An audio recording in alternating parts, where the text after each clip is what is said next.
Good morning, Oracles. My goodness, what a wonderful day yesterday for Tesla to go shopping.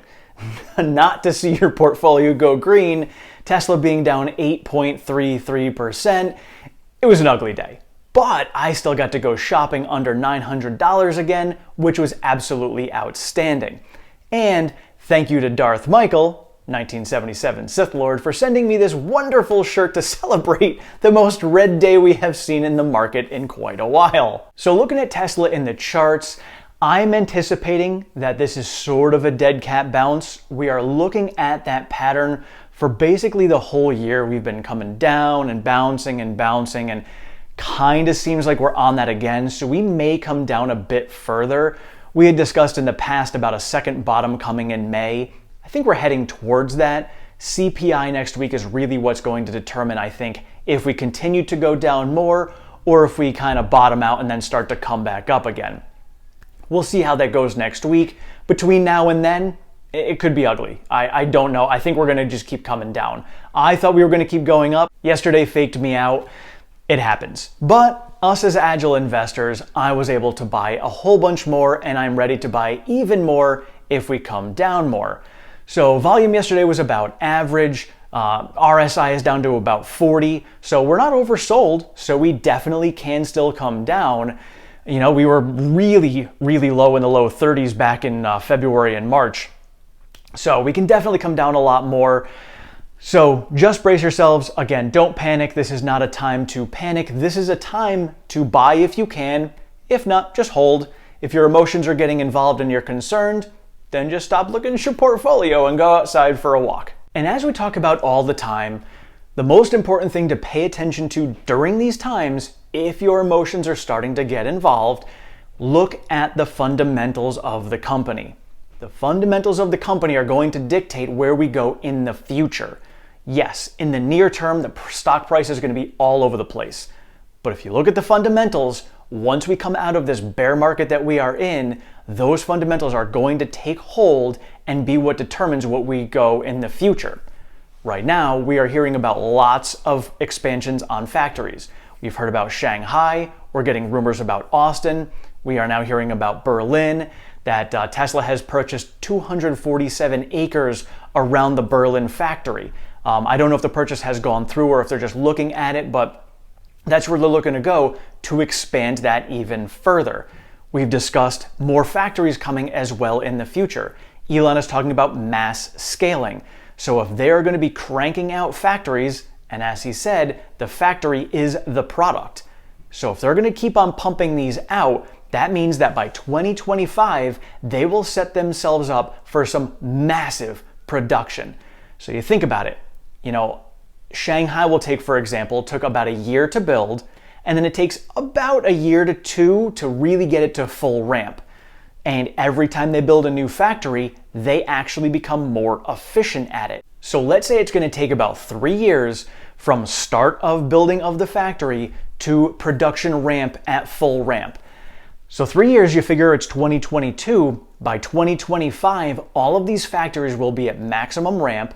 They will also have the expansions at maximum ramp, and any other factories that they start to build in the next year or two will be at ramp as well. That is massive production. So when people start talking about competition coming, the competition literally is going to be whoever can produce the most EVs is going to win. That's it. Bottom line. And yes, batteries are going to come into play, and Tesla is making their own batteries, and they have the best contracts with all of the battery manufacturers to help supply them as well. Tesla has all this lined up. They are ready to go. When we hit 2025, they are going to be so far ahead of everyone else that people aren't going to be able to see them anymore. It's going to be insane how far ahead they are with the production that they're going to have. And then if you start to question, well, is the demand going to be there? We are going to be going over the next 3 to 5 years that transition from ICE vehicles to EVs. And so what's going to happen is EVs are going to become a more affordable product and better bang for your buck than an ICE vehicle. So if you have the ability to buy an EV, that will be the choice for you.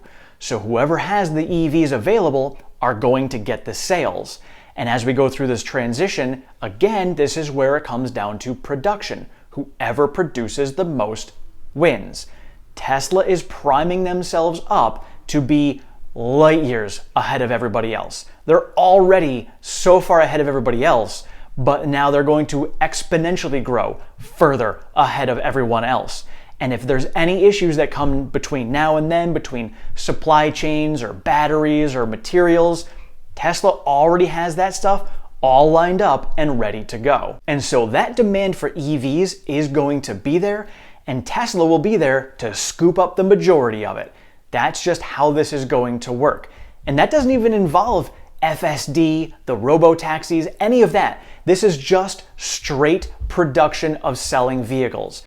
The automotive market, when we are not going through the times we're going through, sells usually 70 to 80 million vehicles per year.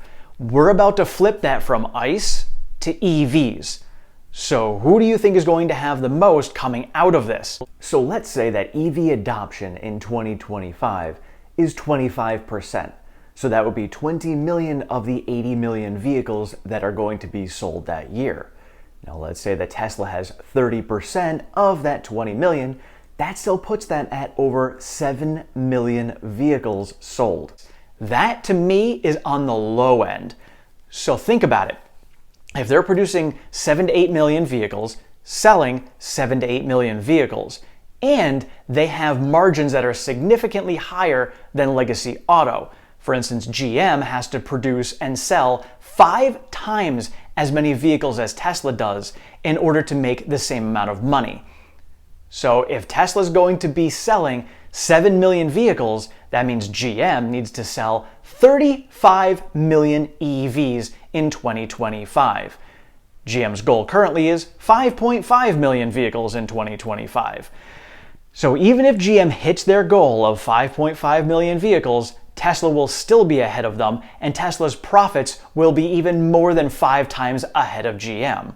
And the company who has the most money coming in is going to be the winner. That's just how it works in business and manufacturing. Tesla wins. And so when I see statistics like that, where GM has to produce 5 times as many vehicles just to keep up with Tesla and their profits, and I see where Tesla is going in the future when it comes to production with all the factories that they are going to be building over the next 3 to 4 years, and then I see the stock price today coming down like it is, I get excited. I get very excited. The bull in me loves this red.